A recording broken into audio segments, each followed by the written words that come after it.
Willow had been getting very close to Makoto, the newly transferred underprivileged student. Everyone was placing bets on how long her rich, childhood sweetheart George would be able to hold back. After all, it was common knowledge that George liked Willow, yet no one expected this. After waiting an entire semester, George never once went to trouble Makoto. Someone finally couldn't sit still anymore and went to investigate. Only then did they discover that George was very busy. Busy doing charity, busy getting first place in exams, busy setting an example for his 3-year-old little devil of a brother, Jack. Chapter 1. My brother George is the villainous male supporting character in a novel, because the childhood sweetheart he grew up with fell in love with the male lead.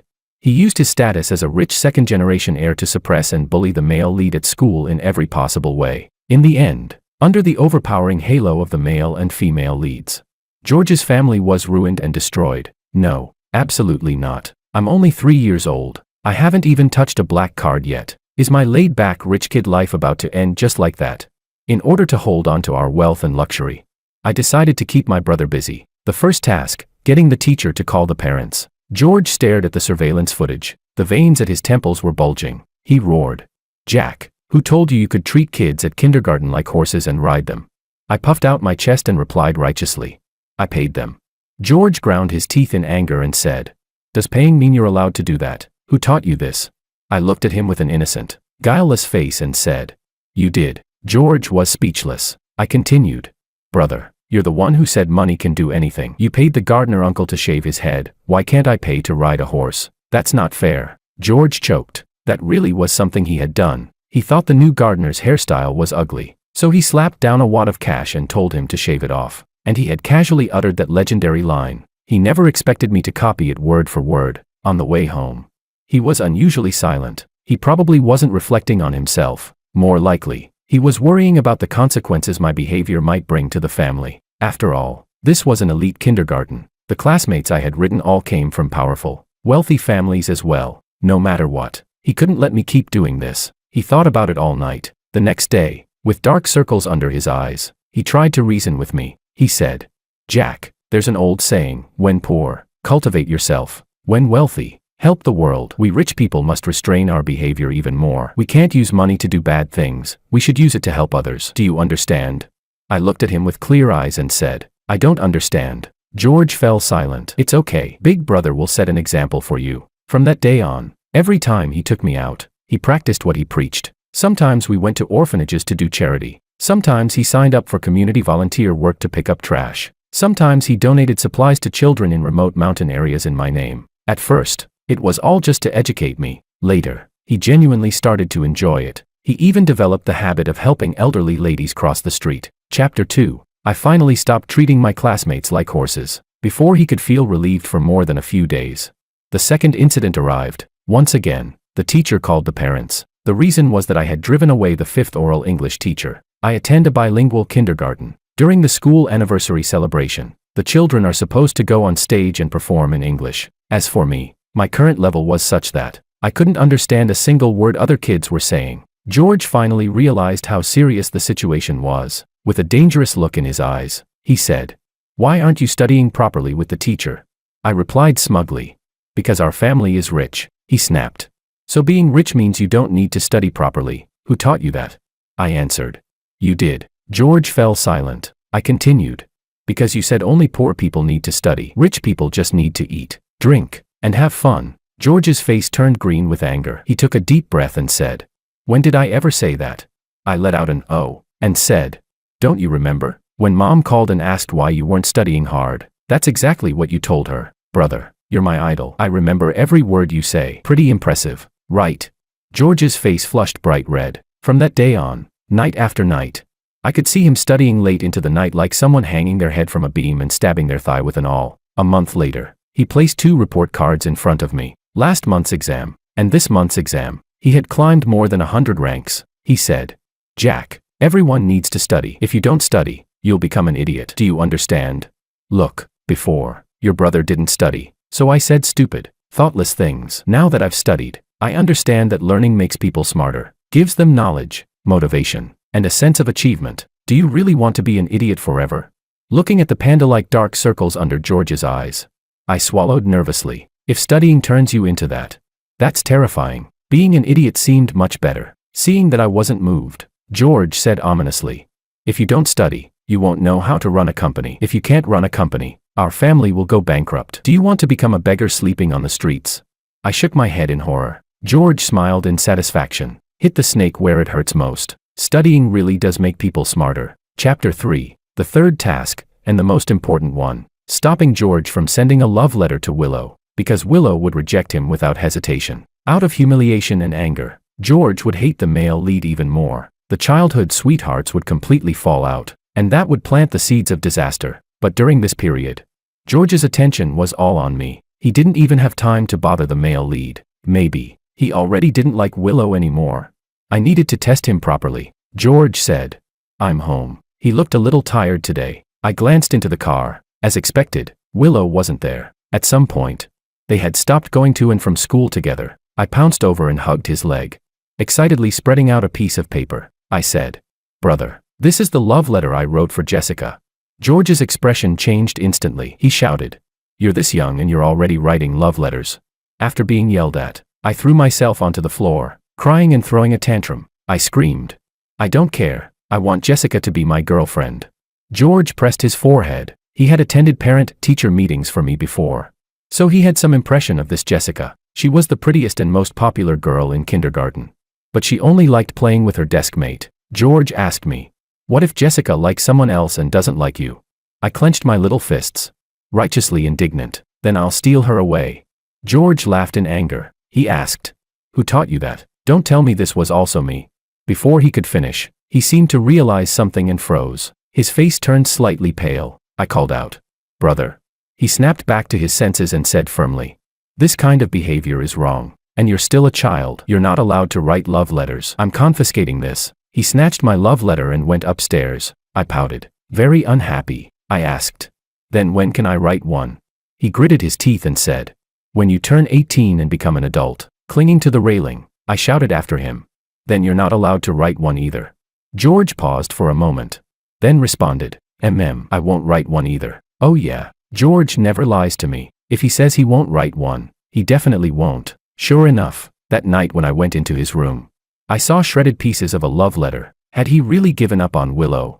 I stumbled back to my room in a daze. The rich second-generation heir life, saved. Chapter 4. I thought the plot was finally about to change, but just a few days later, an uninvited guest arrived at our house, Anna. If nothing unexpected happened, she would be George's future arranged marriage partner. The two families had long agreed on a childhood betrothal. Her transfer to this school had been arranged by the elders, so that she and George could slowly cultivate feelings. But she had zero interest in a spoiled, playboy rich heir like George. Instead, she was attracted to the male lead, poor but unyielding. Both the childhood sweetheart and the future arranged partner liked the same men. This only added fuel to George's eventual descent into darkness, pushing him to obsessive, near-mad extremes. Readers hated him, but as his younger brother, all I felt was heartache. I tightened my grip on my backpack straps, staring warily at Anna. She had a refined, delicate kind of beauty. On her ears were a pair of snowflake earrings with an elegant sheen. She bent down and teased me.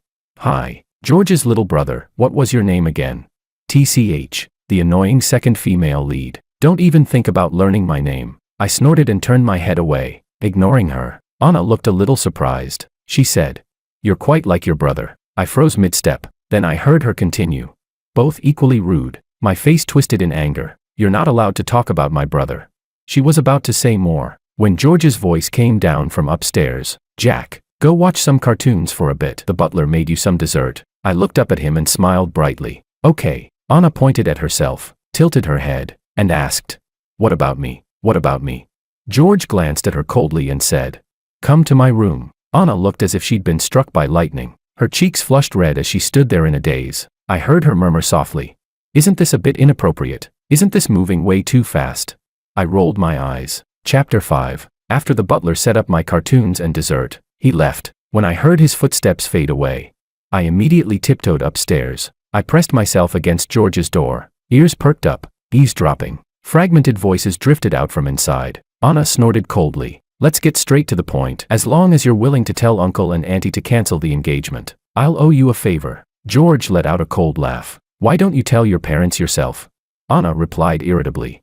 "If my parents would agree, I wouldn't have had to transfer schools. George fell silent for a moment. Then he said in a low voice, "Fine, as long as you help me with something, I'll be the one to bring it up. I guarantee you'll be satisfied with the outcome." Anna asked. "What kind of help?" George replied. "Pretend to be my girlfriend." Anna sounded surprised. She said, "Don't tell me you want me to help you test your childhood sweetheart." George didn't answer. Instead, he asked, "You unwilling?" Anna chuckled softly. "Then it's a deal. I'll help set you two up." Bang. My head slammed into the door. Tears instantly welled up. I whimpered. "That hurts." George opened the door, clearly startled, speechless. He said, "Jack, why are you here?" I burst into genuine sobs. This is bad. He really did stop sending love letters, but now the situation is even worse. George hasn't let go of Willow at all. My rich second-generation heir life is still hanging by a thread. George grabbed me and lifted me up. The two of us locked eyes, both looking strangely conflicted, seeing the helpless, bitter smile on his face. I made up my mind, no matter what, I was going to change his fate. Chapter 6. George started going to and from school with Anna. Little by little, she began coming to our house more and more often. The two of them got along better and better. And it really did seem like they'd become genuine friends. When George took me out to have fun, he would bring her along too. We ordered afternoon tea at a cafe. George went to the shop across the street to buy me some ice cream. Anna rested her chin on one hand, staring dreamily at his back like a love-struck fool. I stared at her suspiciously. Anna snapped out of it, snorted lightly, and said, "Oh, George's little brother, what is it?" I pushed the pudding on the table toward her. Anna's eyes sparkled. "For me?" I nodded. I said, "Big sister, can you tell me about my brother at school?" I thought to myself, it would be best if she told me more about Willow and the male lead. Know the enemy and know yourself, and you'll never lose a battle. I cracked my knuckles in anticipation, but instead, I saw her ears slowly turn red. She said, Your brother, he studies really hard." I was full of question marks. She continued, "And he's very willing to help others. Once, he saw a lost elderly lady by the roadside and even had the driver take her home. We almost ended up late." My face was now covered in question marks. Anna's eyes shimmered as she went on. "And he's really, really gentle." My head filled with even more question marks. Second female lead. "It's only been half a month. Have you been possessed by a ghost?" And this is not what I wanted to hear. Wait. A flash of inspiration struck. I interrupted her and asked, "Then has my brother been dating any girls?" Anna seemed to think of something. Her smile faded slightly. She frowned and said, "You're so young, why are you asking about things like that?" I let out a cheeky laugh. I said, "Because my brother told me that underage dating is bad, so I have to supervise him too and make sure he doesn't date early." Sister Anna, don't you think I'm right? Anna froze for a moment, then her eyes lit up instantly. She said, "That's right. Underage dating is wrong. You need to supervise him." Big hand and small hand slapped together happily. A temporary alliance, officially formed. Chapter 7. At last, it was time for George and Anna's first date. More precisely, Anna had found out that the male lead had invited Willow to the amusement park. They deliberately came to sabotage it. Oh no, to accidentally run into them. After everyone met up, it turned into a four-person outing. Willow glanced behind them, a hint of disgust in her eyes. She said, "Why did you bring him along too?" George turned around. His pupils shrank violently. He exclaimed in shock, "Jack. Heh. This was a rare chance to keep an eye on them. Definitely not because I wanted to play. Yo, kid, you sneak out on your own?" Someone teased. I tilted my head curiously. This was the first time I finally got a good look at the male lead. Handsome face, tall build. When he spoke to me, he even flashed a roguish, charming smile. Then I looked at my brother. His jaw was clenched tight, his eyes so dangerous they looked ready to shoot fire at any second. I swallowed hard and decisively ducked behind Anna to shift the blame. I said, "Big sister Anna brought me." Anna's face filled with question marks. Willow frowned and said, "If that's the case, there's no need to stay together. Makoto, let's go. Don't bother with them." She grabbed Makoto by the sleeve and walked off, not giving anyone a chance to speak. Makoto looked back and made all kinds of silly faces at me. I was speechless. George stared in the direction they left, his fists clenched tightly. "It must hurt a lot, right?"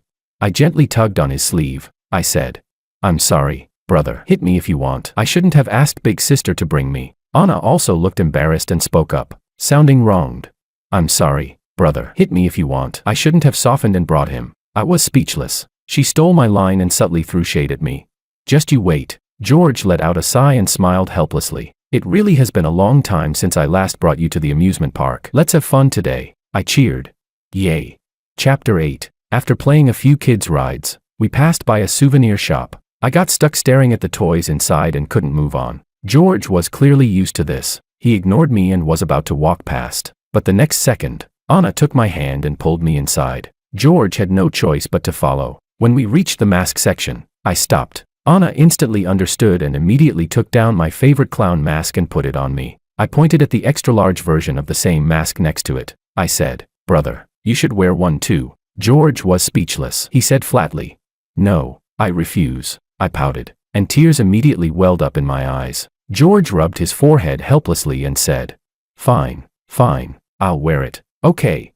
He somewhat roughly grabbed one and put it on himself. I turned my head and said, "And Sister Anna too." George glared at me. "Jack, that's enough." Anna watched us bicker, the smile on her lips never fading. She said, "All right, I'll wear one too." Now I was satisfied. I said, "A family should match neatly from head to toe." The two of them looked at each other, then quickly looked away. George looked disgusted. Anna looked shy. While checking out, people behind us were quietly whispering. Someone said, "This family is so good-looking. The parents look like celebrities. They're so young, probably older brother and sister. Hee hee, they look like a young couple. Such a perfect match, so pleasing to the eye." I glanced at Anna. "Oh wow, this is bad." Her whole face instantly turned red. George said, "Let's go." He grabbed my hand and pulled me away. At the escape room entrance, we ran into Willow and Makoto again. Willow noticed the masks on George and Anna, her gaze turning even colder. Makoto took the initiative to invite us. He said,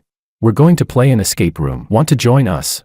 George didn't say anything. I knew he wanted to go, but he was worried about taking care of me. So I ran up to the front desk staff on my own. I said, "Brother, you and sister go play. I'll wait here nicely." "Okay." George bought me an ice cream. He said, "Don't run around." I nodded obediently and glanced at Anna again. I whispered to him, "Protect Sister Anna well." "Okay, don't lose her."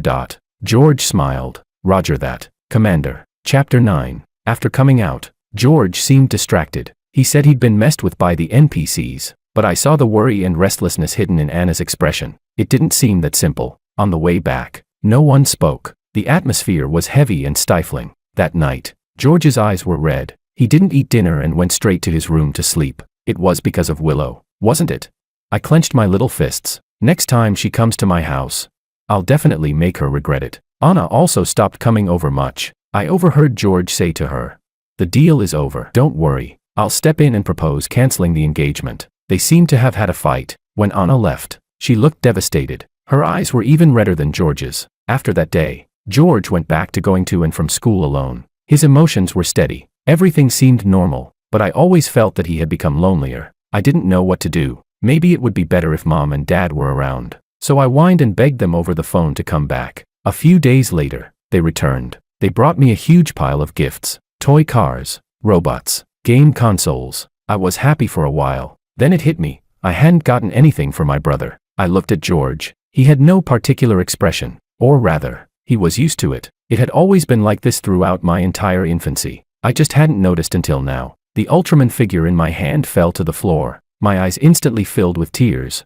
as if I had connected with George's inner world. Suddenly, I felt overwhelmingly sad. Chapter 10. As far as I can remember, Mom and Dad were always busy. They only came home a few times a year, but the housekeeper said things got much better after I was born. Their business was overseas. Before that, there were years when they didn't even meet once. They missed George's entire childhood. So when brother saw this scene now, it must have been painful for him, right? That night, I called them into my room. Hands on my hips, I demanded, "Why didn't Mom and Dad buy a gift for brother?"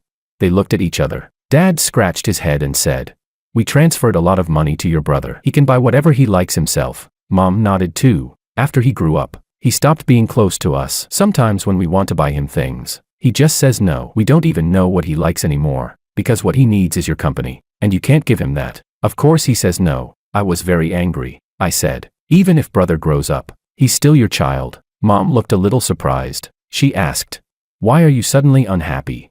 I lowered my head and said gloomily, "Because you only bought gifts for me and not for brother, so I'm unhappy." I said, "We're both Mom and Dad's children. How can you only buy gifts for one child? The child who doesn't get a gift will feel sad. If brother is sad, I'll be sad too." Even if I get gifts, I won't be happy. Mom and Dad, favoritism is wrong. They froze. After a long while, Dad gently patted my head. He said, "Then Jack, tell Mom and Dad what your brother likes. Tomorrow we'll go to the mall together and buy him a gift." "Okay." I suddenly looked up. "Really?" Mom smiled too. She said, "But you can't tell your brother. It's a surprise." I shouted happily. "Yay. We'll secretly go to the mall. I won't tell brother." Chapter 11. The next day, we set out early. Mom picked winter clothes for brother at the mall. Dad took charge of all kinds of electronics like phones and headphones. I picked out a new pair of sneakers for George. Brother loves playing soccer. He'll definitely like this gift. Dad stared at a watch in the display case for a long time. Mom said, "Our son is almost an adult already. It still doesn't feel real." Dad sighed as well. He said, "We've been so busy with work all these years. We've spent too little time with our children. We owe him." In the end, they bought that watch because they felt George would like it. I urged them to go home, eager to see brother's happy face when he received the gifts. But the housekeeper said he'd gone to a classmate's house. This was the first time brother hadn't come home for the night. I wasn't used to it at all. I tossed and turned for a long time, unable to sleep. Later, I secretly slipped into George's room. Only after lying on the sofa in his room did I finally fall asleep, half dazed. The next day, George came back after school, but he was very strange today. He didn't talk to me. He didn't even look at me and went straight back to his room. Was he in a bad mood again because of Willow? I ran to his door and knocked. "Brother, do you want some fruit?" "Brother, play with me for a bit." "Brother, I learned a magic trick from my desk mate. Do you want to see it?" George's impatient voice came from inside. "Jack, if you've got nothing to do, can you stop bothering me?" I felt a little wronged. Tears fell uncontrollably. One by one, I sobbed. "Brother, did I do something wrong that made you hate me?" He suddenly pulled the door open. His emotions finally exploded. He said word by word, "Yes, you're right. I do hate you. And don't call me brother anymore. Do you know that you're not my little brother at all?" The air instantly went silent. Then he changed his tone. "That night, I heard it. You and Mom and Dad went to the mall and didn't want to tell me. You're the real family. Then why come looking for me? Anyway, you never treated me as your brother."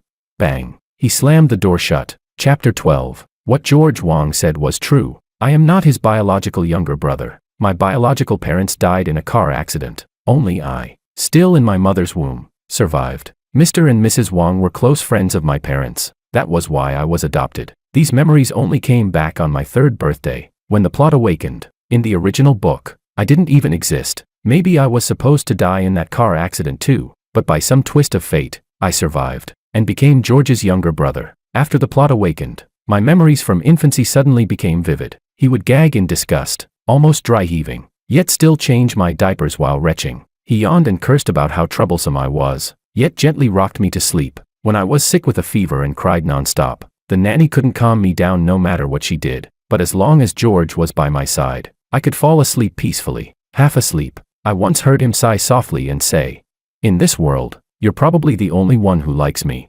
Honestly, saying you're a bother is a lie. Having you with me makes me really happy." That was the kind of person he was. Someone whose words never matched his heart, even when he was this angry. Even when the words were right on the tip of his tongue, he still didn't say them out loud. Clearly, if he had just said it, I would have never dared to bother him like this again. I'm not even his real brother. What right did I have to ask for so much? But he didn't say it. The truth took a detour and turned into a sentence spoken out of spite. Or rather, in his heart, I was his real younger brother. That was why secretly going to the mall with Mom and Dad made him so furious. How could a George like this possibly be the vicious male supporting character from the book?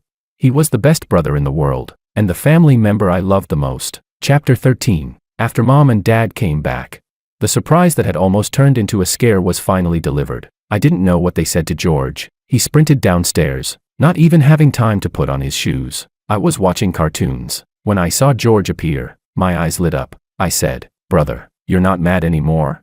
He suddenly lifted me up and fiercely pinched my cheeks, but what he said was, "I'm sorry." His voice was hoarse. "Little brother, I'm sorry." I very generously patted him. I said, "Once we're brothers, what's there left to say?" George was speechless. This time, he didn't even need to ask. He knew he'd taught me that himself. I said, "I know you were mad because you misunderstood, thinking Mom and Dad and I were ignoring you. Brother, we'll always be a family, right?" George nodded. He said, "Yeah, we're a family. You'll always be my little brother." I grinned. Seizing the chance, I made a request. "Then can you watch cartoons with me?" He sat down beside me. Helplessly, he said, "Only half an hour." I tried to bargain. "Just a little longer, please?" George shook his head and said firmly, "No, it'll ruin your eyes." Yep, still the same familiar brother. At the entrance of the media room, Mom and Dad looked at each other. Both of them smiled. Chapter 14. Anna started going to and from school with George again. I only found out much later. Turns out George didn't go home that day. He went to watch the stars with Anna. Now Anna even comes over to my house on weekends. She lounged comfortably, half reclining on the sofa while eating fruit. When she noticed me staring at her, she blinked at me playfully and said, "I know, you're craving snacks, right? I'll go ask your brother for some." After saying that, she hummed a tune and got up, heading toward the yard. I was speechless. I'd given her another chance to stick to George again. I narrowed my eyes at her love-struck, fangirl look. My fists clenched tight. It made me furious. She was always hogging my brother's time that was supposed to be spent with me. Forget it. My brother had been in a really good mood lately, and honestly, it was thanks to her. The day George completely lets go of Willow will be the day my temporary alliance with Anna officially falls apart. Speak of the devil. Willow showed up at my house, something that almost never happened. When she saw me, she instinctively frowned. She asked, "Where's your brother?" Willow had never liked me. Maybe we were just born with incompatible auras. When I was a baby, I'd cry the moment she held me. Once, I even peed all over her. After the storyline awakened, I disliked her even more. And Willow was the same. She always pulled a long face whenever she saw me. I answered obediently. "My brother's in the yard." She looked at me strangely, as if she couldn't understand why I was being so well-behaved today. She shot me a sidelong glance, said nothing more, and turned toward the yard. I secretly followed her. A moment later, she stopped. Following her line of sight, I saw Anna, puffed up with anger, was chasing George with a garden hose. George was soaked through, running and laughing as he begged for mercy, promising he wouldn't dare do it again. It was obvious they were having a great time. The smiles on their faces were pure, without a trace of pretense. Sunlight fell on them, dazzlingly bright. To Willow, that scene must have been blinding. It was a smile George had never shown when he was with her. Willow was aloof by nature, picky, always finding fault at the slightest dissatisfaction, let alone joking around. Just sitting beside her made people unconsciously tense and anxious. Someone like her only made an exception for the legendary warm, gentle male lead. George was clearly better suited to someone on the same wavelength. Willow stood frozen in place. A flash of panic crossed her eyes, so fast it was almost impossible to catch. Even her heart seemed to sense an urgent pressure, thumping wildly in her chest. She stared straight at George, a rare look of helpless confusion appearing on her face. Suddenly, I understood. I asked, "Do you want to play too?" As soon as I finished speaking, I sprayed her full in the face with a water gun. Droplets slid down her cheeks, making her look pitiful and wronged. But this time, she didn't say a single word. She wiped the water from the corners of her eyes, and turned away, leaving. Chapter 15. Time flew by. In the blink of an eye, I was already a kid in the senior year of kindergarten. George and Anna were about to take their college entrance exams. Mom and Dad asked George whether he wanted to study abroad. He refused. My brother must be unwilling to leave me. Hee. After school today, it was Anna who came to pick me up. She said, Come on, I'm taking you to eat something delicious." George had gone with our parents to a charity gala. Sister Anna said she wanted to take me out to have some fun, because she needed a favor from me. She wanted me to help her think of an idea. Anna rested her chin on one hand, looking troubled. She puffed up her cheeks and complained, "Why doesn't that idiot understand? He's always hot and cold with me, and I don't even know why. But lately he's been especially distant." Sipping my juice, I said, "My brother wouldn't be cold to someone for no reason. Maybe you did something wrong." Anna suddenly remembered something and immediately felt guilty. Her voice dropped so low it was almost like she was talking to herself. She said, "Could it be because I told Makoto to keep his girlfriend in check and stop coming around to flirt with George? So George got mad?" She said indignantly. "What's so good about Willow? That toxic cheater anyway. She's not prettier than me. Her figure isn't better than mine either. And she walks around every day with a face like everyone owes her money. What on earth does George like about her?" The storyline seemed completely broken. Anna had zero interest in the male lead and had fallen for George instead. And George, every morning before leaving, he would always glance through the window at someone's silhouette. Even his footsteps going downstairs had become noticeably more hurried. It seemed he really didn't like Willow anymore. Of course, I had no intention of telling Anna any of that. Otherwise, my brother would spend all his time with her and have no time left to play with me. In the end, she decided to get George a gift to apologize. When we got to the mall, I regretted it. I never expected shopping with a woman to be even more exhausting than playing sandbags. She kept getting distracted halfway, either stopping to try on dresses, or going to test out cosmetics. Anyone who didn't know better would think she was picking gifts for herself. After wandering around for ages, she finally found something she was satisfied with. However, something even worse happened. After we left the mall, I got lost. Chapter 16. Generally speaking, I would never go with a stranger, but that stranger's voice sounded a lot like Anna's. I was so tired I didn't even want to lift my head. I followed him absent-mindedly for a while before realizing I'd gone with the wrong person. There were people everywhere. The surroundings were completely unfamiliar. Just as I was about to go look for a police officer, a bright, cheerful male voice suddenly sounded behind me. "Yo, kid, are you George's little brother?"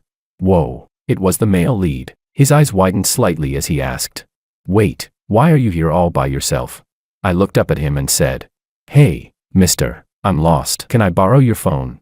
He looked totally confused but nodded anyway. "Oh, okay." I took the phone and called George. I told him to let Anna know. I even added that he shouldn't scold her. After all, before she went to buy me ice cream, she'd repeatedly warned me not to wander off. This really wasn't her fault. George was both angry and speechless. He said, "Why would I scold her? Your legs are on your own body. Just you wait, come back and see how you're getting beaten." I was speechless. George thanked Makoto. Makoto stayed with me for a while, played some games with me, and kept rubbing my head like crazy, unable to stop. I cautiously struck up a conversation with him. "Makoto, are you close with my brother?"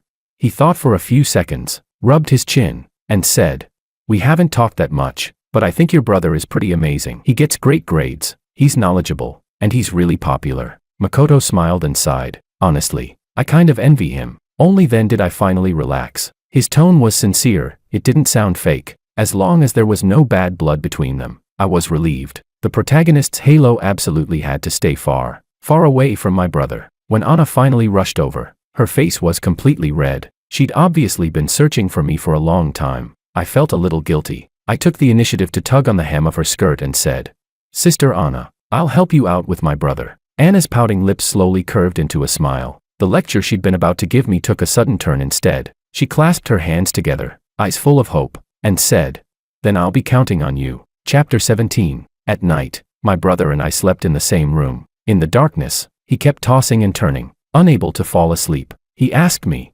"Jack, what kind of person do you think Makoto is?" I thought about it for a moment and answered honestly, "Him? He's a really interesting big brother, and we're super close." George paused, then smiled and asked, "Sounds like you like him quite a bit." I nodded. I think he's genuinely a really good person. I also told George what Makoto had said before. George fell silent for a long time after that, so long that I was almost asleep. Only then did I hear him sigh softly and say, "He really is a good guy. No wonder even Anna." My head was getting heavy with sleep, but suddenly, a thought crossed my mind. Could it be that my brother had misunderstood Anna? And that was why he'd been distancing himself from her? I had promised to help her, so I told George about Anna's worries. He didn't reply, but he stopped tossing and turning. I figured my brother would probably get a good night's sleep tonight. The next day, George's footsteps as he left the house became hurried again. I saw them standing face to face. Both of them looked a little awkward. Anna took a lipstick out of her pocket. I didn't really understand it, but this was the gift she'd spent an entire afternoon choosing. She said, "A present for you. Want to try it?" As she spoke, she applied it to her own lips. George scratched his head, completely dumbfounded. His expression a little silly. A few seconds passed before it finally registered. His face turned red like a boiled shrimp, and he became utterly dazed. I saw Anna rise up on her tiptoes. Slowly, she closed her eyes. "Oh no, can't keep watching this. I'm going to be late for kindergarten." Chapter 18. During the lunch break, George sent Makoto a text message. "Old equipment room in the West Wing. Can we meet?"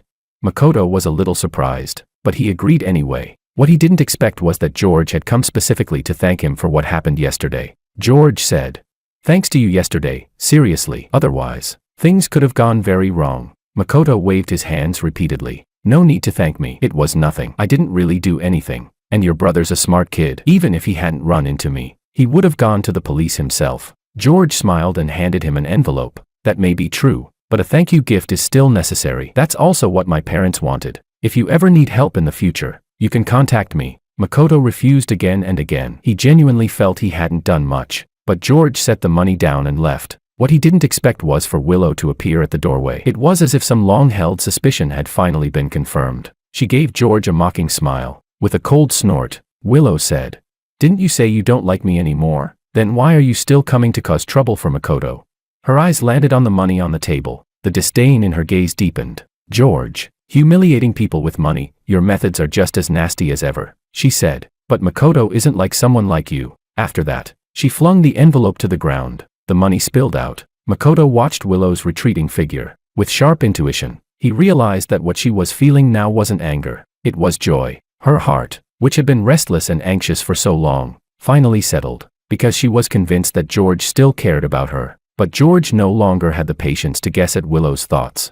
Nor did he care about her emotions. He only let out a cold laugh and said, "Willow, we grew up together. I thought that even if you didn't like me, you wouldn't think of me as someone this despicable. I wouldn't do something like that, and I certainly wouldn't do it for you. From now on, we're no longer friends." After George left, Willow stood frozen in place. Makoto bent down, picked up the envelope from the ground, and brushed off every bit of dust on it. With a roguish grin, he said, "Willow Lu, Miss Lu, you might not know this, but you really misjudged me. I'm just a vulgar guy, greedy and lustful. And of course, what I love most is money." There was no response. He chuckled again. "You misjudged me because what you liked was only the version of me you imagined. You said I'm different from someone like George. He has money, status, and family. That part's true. I'm nothing like him. I have nothing at all. So when you took the initiative to get close to me, it felt unreal, like a dream to me. Wasn't that a chance to turn my life around? So I wanted to seize it. I even once treated George as an imaginary rival, but I quickly realized that the one you liked wasn't me at all. You were just repeatedly testing George, trying to control him.